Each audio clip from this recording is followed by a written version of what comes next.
"400,000 feet above the Earth's surface, the space shuttle Columbia re-enters the atmosphere. Within moments, it'll be an erupting fireball. All 7 astronauts will be dead. Look at the chunks coming off of it! Yeah. What the heck is that? I don't know. This film counts down the final 60 minutes of a catastrophe and human tragedy, both for those on board and those supporting them on the ground. What went wrong, and could anything have been done to save Columbia?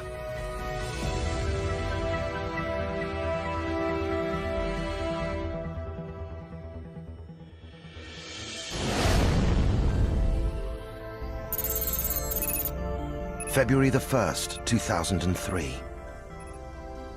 280 kilometers above the Earth.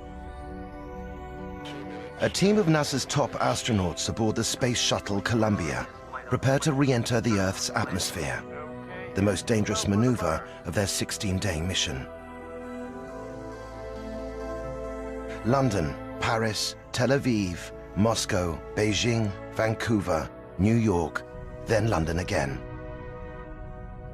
Around the world in 90 minutes. Their shuttle blazing in its orbit at 28,000 kilometers per hour. The astronauts experience 16 sunrises and 16 sunsets every day. Now they must return to Earth. The hour leading up to Columbia's re-entry is a flurry of activity at John F. Kennedy Space Center in Cape Canaveral, Florida. The man who must bring Columbia back to Earth is Leroy Cain, flight director. Just 39, he has risen through the ranks of NASA thanks to his iron nerve.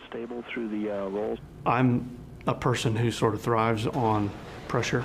It is a high-stress environment, and if you don't thrive and perform well in that kind of environment, it's really not a good job for you to be in. Cain knows that the lives of 7 astronauts lie in his and his team's hands. Fundamentally, the flight director is responsible for the safety and success of the mission, the safety of the crew, and the safe return of the vehicle. Whether this is flight on the flight loop, how do we look for landing? The shuttle's unique design is critical to its success. Top NASA scientist G. Scott Hubbard was one of the brains behind it. The shuttle is a very, very complex system. Probably the most complex flying machine humanity has ever built. It takes off like a rocket, it orbits like a spacecraft, it lands like an airplane. How do those targets look to you, guidance? They look good, flight. Cain heads up the mission operations team, which must decide collectively if conditions are right to bring the spacecraft safely to the ground. Flight surgeon? The program essentially entrusts the mission operations team to execute the mission. They are entrusted with this crown jewel of manned spaceflight to go execute the mission and do it safely and do it successfully and do everything within your ability to get the vehicle and the crew back at the end of the mission. So trust is huge. Okay, getting ready for the deorbit burn here in a few minutes. How do those targets look to you, guidance? They look good, flight. At 8:03 a.m., Cain begins his checklist. Okay, flight controllers, we are through step. Bringing Columbia back into the atmosphere is the most dangerous part of the mission, because re-entry exposes the shuttle to 1,500-degree heat. The first step to touchdown is the de-orbit burn, which means firing the shuttle's rockets to bring it into the Earth's atmosphere. The shuttle is computer-guided from mission control. It's up to Cain to check every system to make sure he can get the astronauts home alive. It's all systems go. When Cain gives the order, Columbia's rockets will fire, slow down, and leave orbit.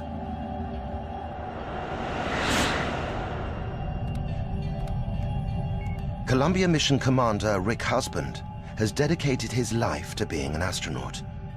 He told the press his ambition began early. When I was 4 years old and the Mercury project first got started, I was in front of the TV for every one of the launches. And the whole time I was growing up, as long as I can remember, anytime anyone asked me what I wanted to be, it was, I want to be an astronaut.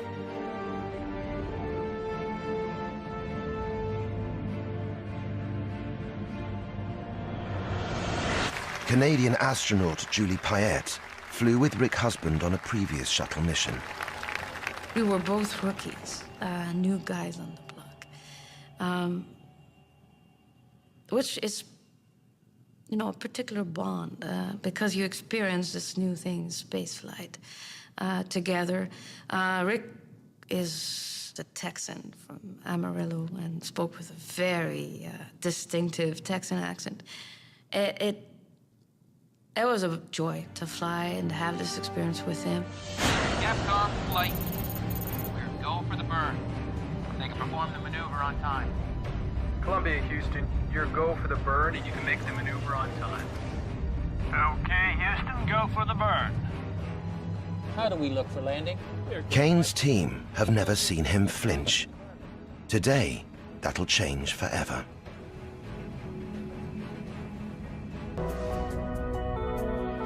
8:12 a.m. The crew of the Space Shuttle Columbia prepares to re-enter the Earth's atmosphere and begin descent to Cape Canaveral. They are scheduled to touch down in exactly 1 hour, 4 minutes. Check. OMS MPS system, Will. Okay. So what's the weather looking like in Florida? Weather conditions are sunny and clear, perfect for landing. They are NASA's best and brightest. Willie McCool, pilot. Kalpana Chawla, engineer. Michael Anderson, payload commander. Laurel Clark, zoologist. David Brown, flight surgeon. Ilan Ramon, electronics expert. Before liftoff, each of them made a statement to the press. It may be something which only a handful can do, but if you really like what you do, then you've never really lost anything. We have such a new and young crew, and we work together for so long that the relationship is something you don't quite understand. I remember Gemini and Apollo quite late into the 60s, and then Skylab and the early shuttle. The shuttle had launched 16 days earlier. Columbia was the oldest of the fleet, and this was its 28th mission. Like landing, takeoff is a high-risk time for the spacecraft and its passengers. Commander Rick Husband, as he is currently in the White Room, our pilot, Willie McCool. This is his first flight. At launch, the Columbia weighs 4.5 million pounds. Much of that weight is fuel, housed in an orange foam-covered tank directly under the shuttle. Basically, the Columbia is hardwired to a big bomb. Space exploration is a risky business. It is foolish for anyone who's in that arena to pretend to the public that there aren't significant challenges and that there aren't risks, including the risk of death and tragedy. The shuttle is a risky vehicle. It needs to be replaced. Back in 1986, the world had watched stupefied when the Space Shuttle Challenger turned into a fireball on takeoff. This terrible image scarred NASA's safety record. Almost 2 decades later, as Columbia launched, the fear of another disaster lingered. Columbia's mission had been delayed 13 times over 2 years because of technical snags. But at last, liftoff. 2, 1. We have booster ignition and liftoff of Space Shuttle Columbia with a multitude of national and international space research experiments. NASA had been under a lot of pressure to get Columbia into space after so many setbacks. When you're in a program that's got a lot of schedule pressure, a lot of budget pressure, a lot of performance requirements, the tendency that grew up over time was for you to get launch fever. Let's just go ahead and get this thing done, okay? We got the right stuff. The seconds which follow liftoff are the most dangerous for the mission as the shuttle fights to escape the Earth's gravity. The Columbia launch appeared to be a textbook success. 8 minutes later, the shuttle separated from the fuel tank. Now converging, Columbia's onboard computers commanding the main engine nozzles to gently swivel, aiming the shuttle for a precise target in space for main engine. And they're getting ready to take a look outside the window. And The crew photographed the giant tank falling back to Earth. and we're looking at it through the overhead window. The shuttle was in orbit 300 kilometers above the Earth, racing at 28,000 kilometers per hour. For an astronaut, it's a breathtaking moment. The first free moment I have, I'm excited about just looking down at our planet and soaking it all in.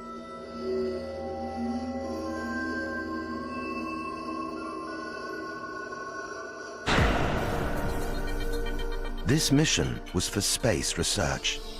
The shuttle bay was fitted with a science lab to conduct experiments designed to help scientists learn about long-term survival in space.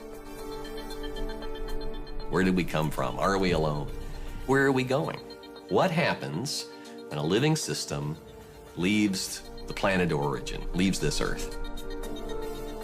The experiments ranged from tests on animals, fish and ants, to the study of weightlessness. I think it is critical for understanding how life works to understand the role of gravity.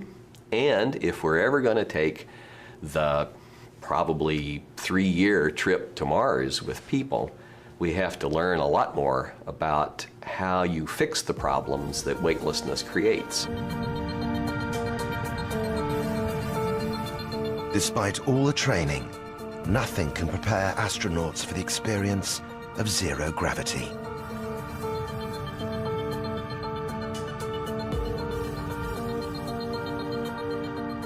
In a quarter of a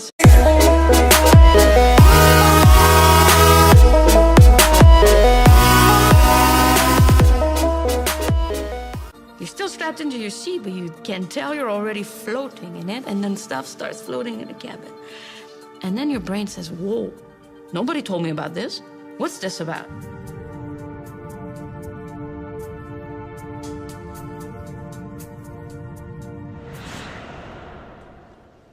Take a look at this. One day after what had seemed a perfect launch, a team inspecting video footage discovered that a piece of foam cladding from the main fuel tank had come loose and hit the shuttle during liftoff.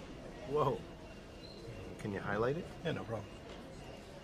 This was nothing new. The foam has to cover irregular areas on the surface of this external tank. It's a huge amount of acreage. I mean, you're covering hundreds and hundreds of square feet or square meters. The foam doesn't stick perfectly. And so every flight, literally every flight of the shuttle, some of it comes off. It was, in NASA speak, an in-family problem. Yeah.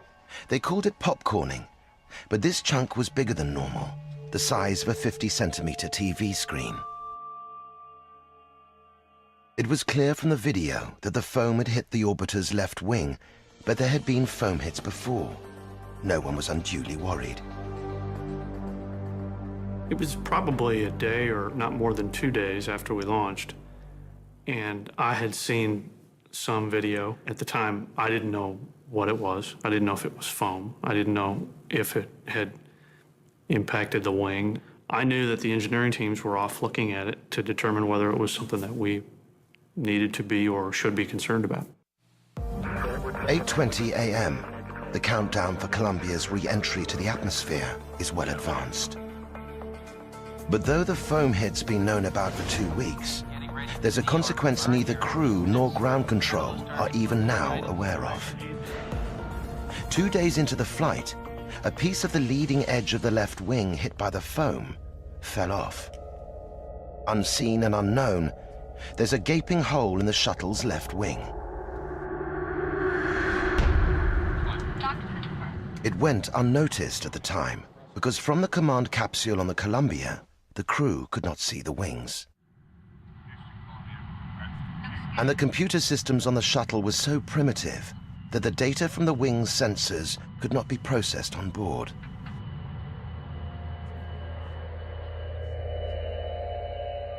Unlike Star Trek or unlike a science fiction series, there is not aboard the shuttle some all-powerful computer that's analyzing thousands of inputs and telling the crew there's a problem. The shuttle is based in the technology of the late 60s and early 70s. The primitive computers that are on board compared to your laptop aren't hooked up to sensors, and even if they were, they're not capable of doing a lot of real-time analysis. The shuttle could easily orbit in space with an undetected hole in its wing, but it would not be able to return to the Earth's atmosphere. Blissfully unaware, the astronauts held a video conference with Earth and the International Space Station the day after the piece of wing fell off. Hey, Alpha, this is Columbia. How you doing over there? We're doing great. We're so glad to see you guys made it into orbit. Yeah, we're glad to be here too. And everybody's doing a great job, and I'm really excited to be able to talk to you guys. One space lab to another big old space lab.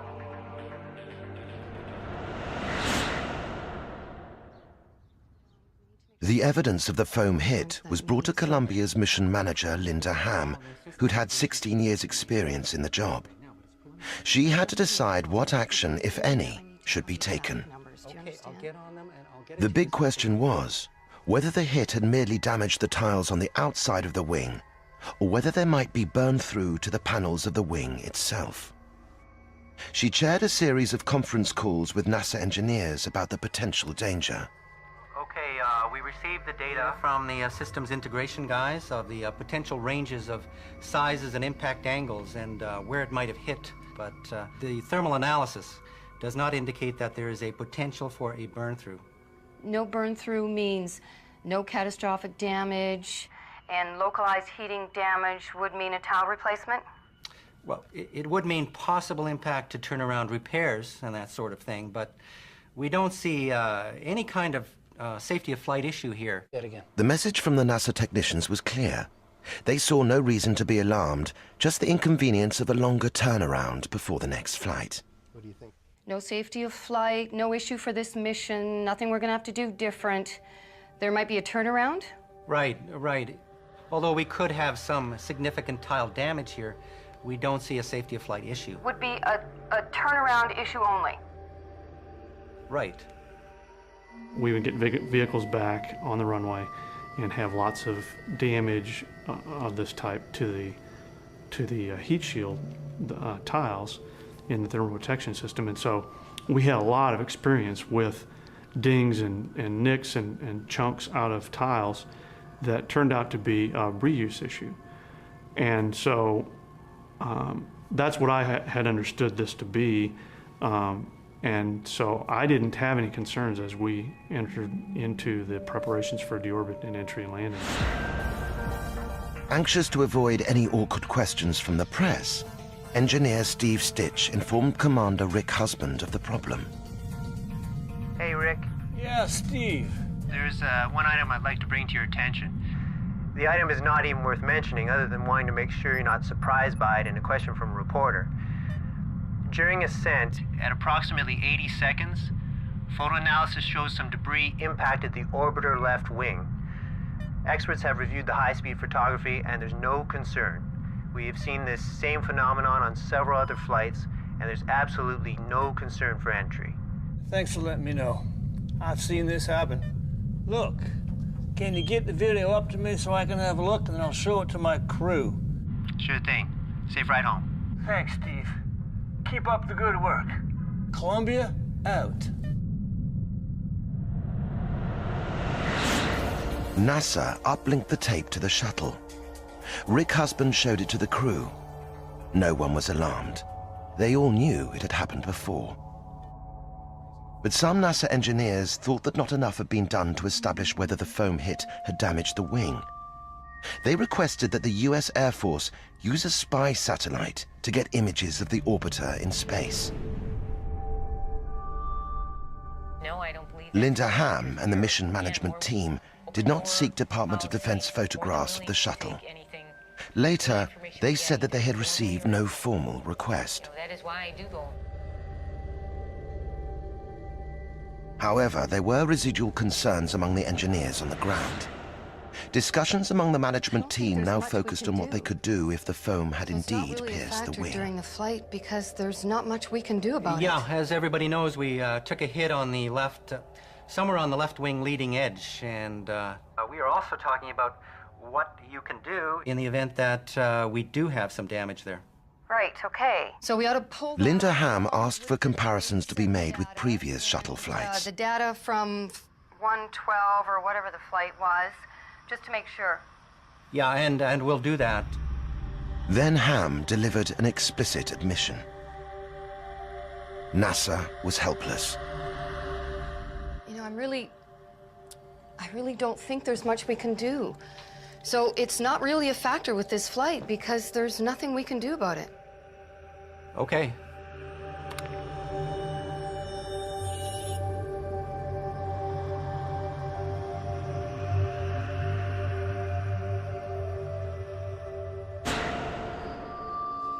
NASA management had 5 separate meetings about the foam strike.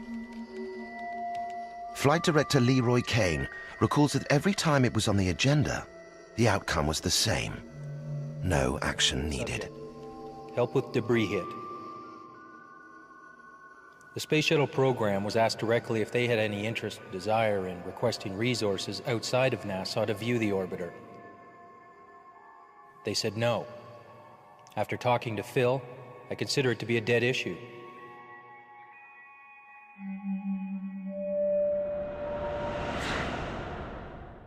Two days before their scheduled return to Earth, Husband, McCool, and Chowla ran a complete simulation for re-entry. First, and then the RCS hot fire. Husband and his team were confident. The Columbia was technically ready for touchdown at Cape Canaveral at 9:16 on February the 1st. No one on board the shuttle or on Earth had any idea that there was a gaping hole in Columbia's left wing, and the astronauts were doomed.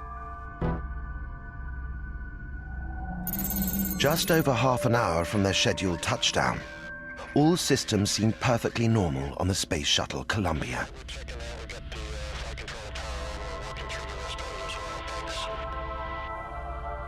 In mission control, Flight Director Leroy Kane feels total calm. It was right by the numbers, as I recall. And then we worked with the crew through the post-burn checklist. There was nothing out of the norm. Everything was going really well. The systems were all performing very well. The team was really on top of its game that day. How do we look for landing? 2 minutes later, Columbia enters the discernible atmosphere, 400,000 feet above the Earth's surface. The utter cold of space gives way to intense heat on Columbia's hull.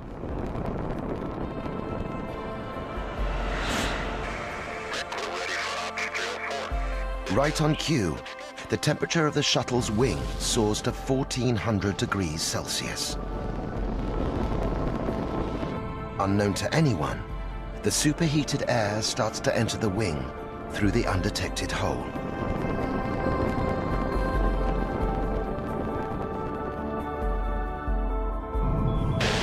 Rick Husband and Willie McCool start the re-entry procedure. It is completely computer-controlled.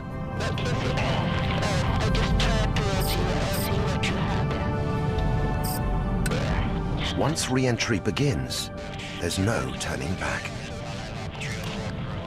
Columbia slows by 800 kilometers per hour, still traveling faster than any object ever created by man.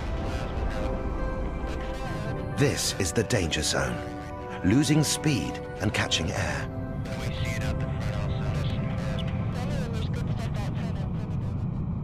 You have to go from 17,000 miles an hour to 0, sitting on a runway somewhere, in the span of just a few minutes. That means that you have to give up a huge amount of energy in a short period of time. That translates into a lot of heat. Inside the command capsule, the astronauts stare in awe at the raging heat outside the glowing windows. This is amazing. It's really getting really bright out there. Yeah, you definitely don't want to be outside now.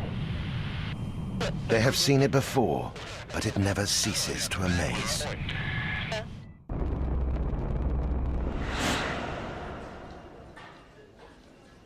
In mission control, the weather, not the wing, is on flight director Leroy Kane's mind. The winds are high at Cape Canaveral this morning.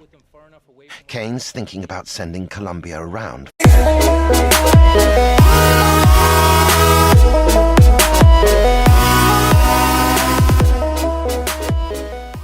for another orbit. At the last minute, he decides conditions are within the margin of safety. He gives approval for the planned touchdown in Florida. There is just one anomaly. A sensor on the left wing shows the leading edge is 1,650 degrees, 500 degrees hotter than ever recorded on a shuttle re-entry. At mission control, technicians are puzzled by the unexplained temperatures. FYI, I've just lost 4 separate temperature transducers on the left-hand side of the vehicle. Hydraulic return temperatures, 2 of them in System 1 and 1 each in Systems 2 and 3. The mechanical systems officer called me and said that we were seeing indications of some temperature sensors that were off nominal, and they were sensors that were in the back of the wing near the control surfaces. These high temperatures are coming from the landing gear area of the left wing. If anything has gone wrong with the shuttle's landing gear, Leroy Kane knows the shuttle can't land. Well, that's not funny. 4 hide return temps? To the left outboard and inboard elevons. The technicians struggle to interpret the data coming in from the shuttle's hydraulics. NDM or anything at all? I mean, you're telling me you lost them at exactly the same time? Oh, no, not exactly. They were within probably 4 or 5 seconds of each other.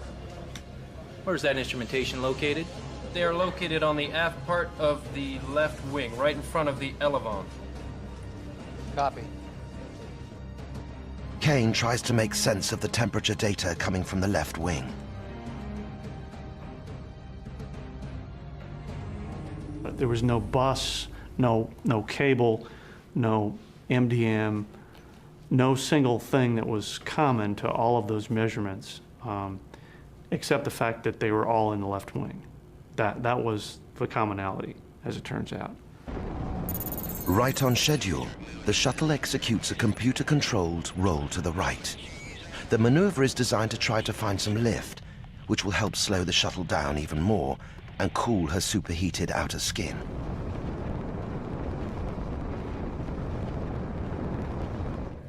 The shuttle is still doing everything that it's supposed to. Kane reassures himself the problem with the sensors on the left wing is a computer error. Copy. We began to look around the room and ask the other team members, hey, how's it look? Everything's going fine. And the reason everything else was working fine is because the orbiter was continuing to fly fine. All of the rest of the systems were continuing to function normally. Columbia seems to be performing perfectly. What no one realizes is that the breach in the left wing is pushing the thrusters into overdrive to compensate. We know now it was firing continuously in order to correct for the wing with the hole in it that was starting to disintegrate. The shuttle is now heading towards Earth at a speed of 17,000 kilometers per hour.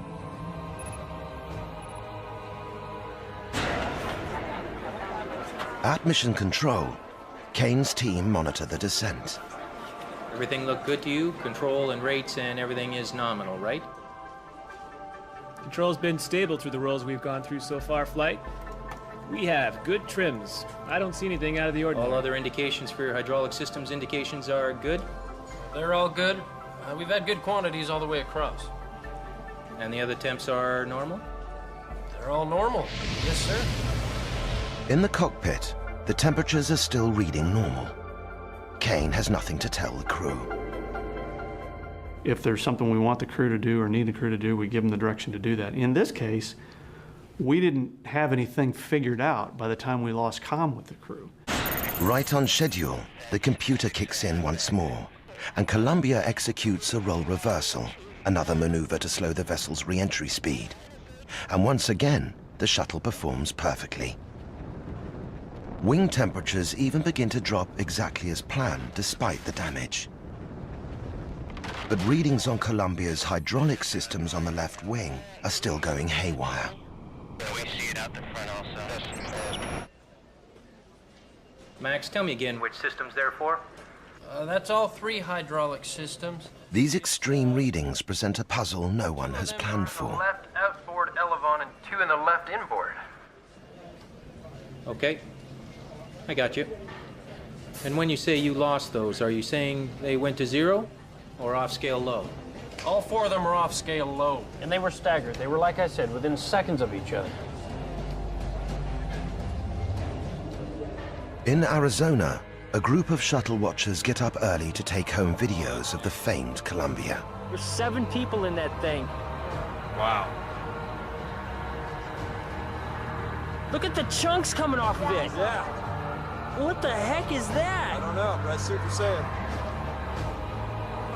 Ice, maybe? The crew on board Columbia are still totally unaware that there is any problem. They cannot see the disintegrating wing.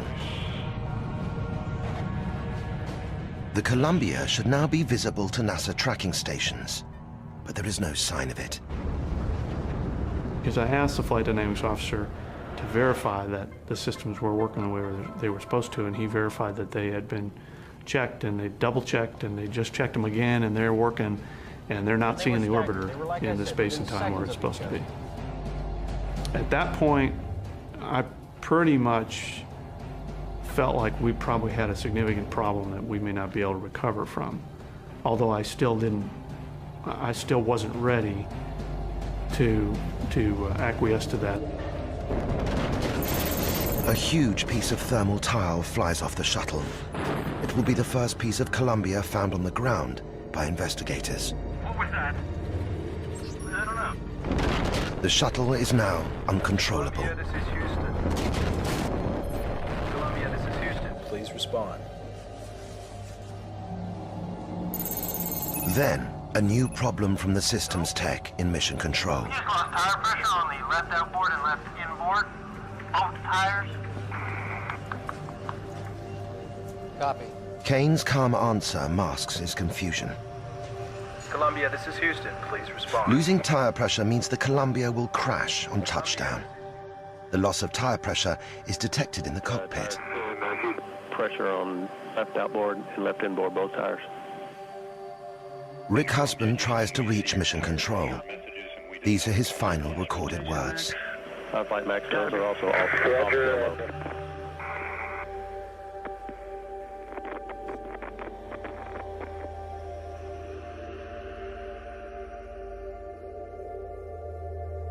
Columbia, this is Houston. Please respond. Columbia, this is Houston. Please respond.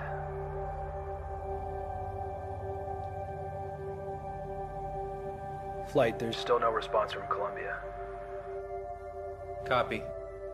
Leroy Kane's mind flashes back to the foam impact.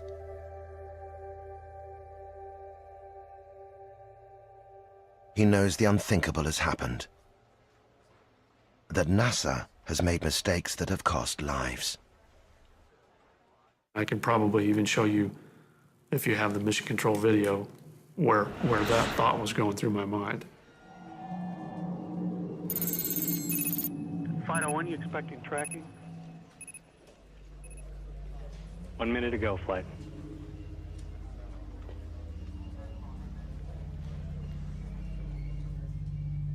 Columbia, Houston, UHF comm check.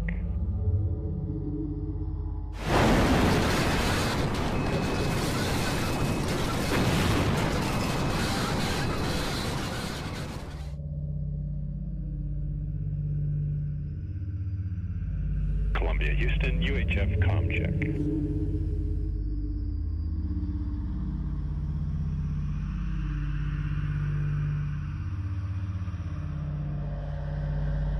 The orbiter may have started flipping around, it may have started tumbling, we're not really sure, but it was not instantaneous.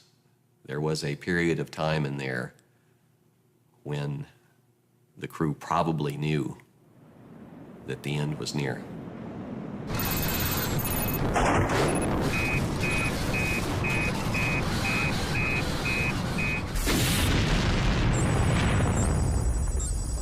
At 9 a.m., the Space Shuttle Columbia disintegrates. The flagship of the fleet, a screaming fireball over the desert.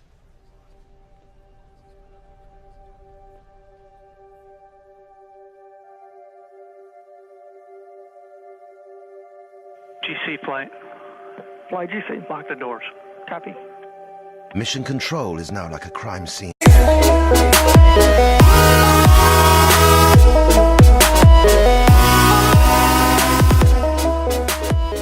Mission control is now like a crime scene that must not be contaminated. Everything in the room is vital evidence.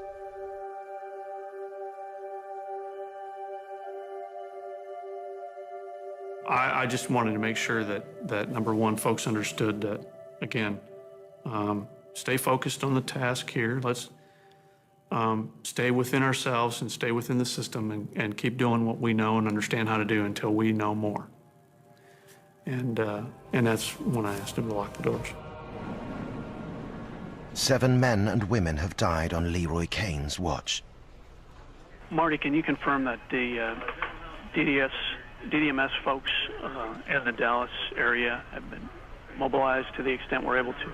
Yeah, Rescue Coordination Center is mobilizing to that area. These were people that I knew, that I cared about. They were part of my, certainly part of my work family, and these are people that my kids and my wife knew and had relationships with. He was part of our family, and it was difficult to think about the fact that we may have just lost him.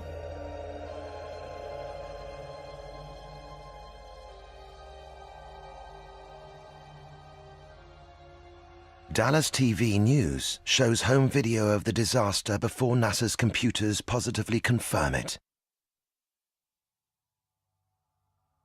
Now it's up to investigators to determine what went wrong and who is to blame.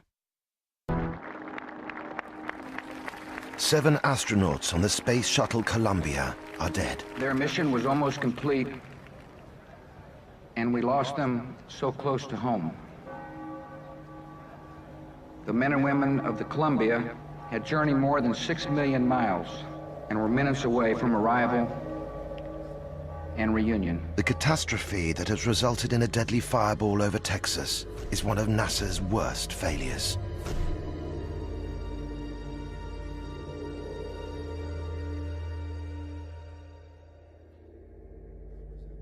Hours after the disaster, NASA calls upon a retired Navy admiral with no axe to grind to conduct an inquiry. We are going to work with the NASA officials. Hal Gaiman starts to pick through the evidence. The investigation centers around the issue of the foam hit. Could mere foam have caused such a devastating breach? After 5 months of debate and speculation, they rig up a test. 3, 2, 1, 0. We fired a 1.7-pound piece of foam at about 500 miles an hour at the lower part of panel number 8 that had been taken off one of the other orbiters. So it had a flight history just exactly, or as close as we could, to that of Columbia. We fired that piece of foam, and it blew a hole 16 inches in diameter. There was a audible gasp from the crowd. The astronauts who were with me, one of them said, "So this is what really happened." It was was clear that the speed of the hit had transformed the lightweight foam into a deadly missile. At 82 seconds after launch, the shuttle is moving very fast, more than 2.5 times the speed of sound. When the foam fell off, it began to slow down because it is very light. The difference in the speed of the foam and the speed of the shuttle at that point was about 500 miles an hour. So in a sense, the shuttle ran into the foam. There was now no doubt what caused the tragedy. Instead of a period behind our findings, we had an exclamation mark. When Gaiman's report came out, heads rolled at NASA. In particular, he criticized the organization in its poor communication and casual risk assessment. Process that we follow at all of our press conferences. I have a short. I mean, the shuttle program management was unsafe. They couldn't manage anything safely. I mean, they couldn't manage a bus line safely, much less a shuttle, because of the way they were organized. 3 top managers were removed from the shuttle program. There are some people who did the wrong things. They conducted serious discussions in the hallway. They didn't request detailed information. They made decisions based on flawed thinking. It didn't hurt me yesterday, it won't hurt me today. And those individuals now are no longer part of the program.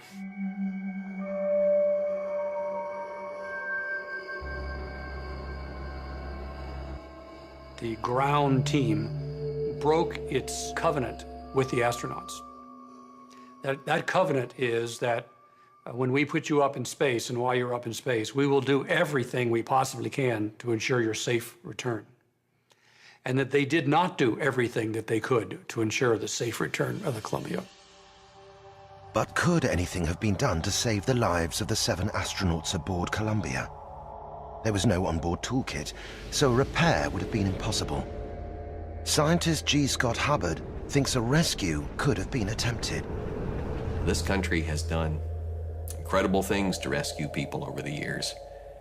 It would undoubtedly have been a decision at the highest levels to pursue this, because what if the next orbiter had the same foam problem? And on launch, another hole was created. You would have to weigh a huge set of contingencies and problems and issues against each other. But the answer we came up with was, it is in principle possible for a rescue mission. Since the Columbia disaster, astronauts do mandatory spacewalks to inspect the shuttle's hull for damage, as well as a video inspection. If they find damage, there is now a toolbox aboard to fix basic problems. For the 7 aboard the Columbia on the 1st of February 2003, these reforms came too late. The whole time I was growing up, as long as I can remember, anytime anyone asked me what I wanted to be, it was, I want to be an astronaut. And when you talk to these people who are pretty old today, and you tell them that you're going to be in space, they look at you as a dream that they could never have dreamed of.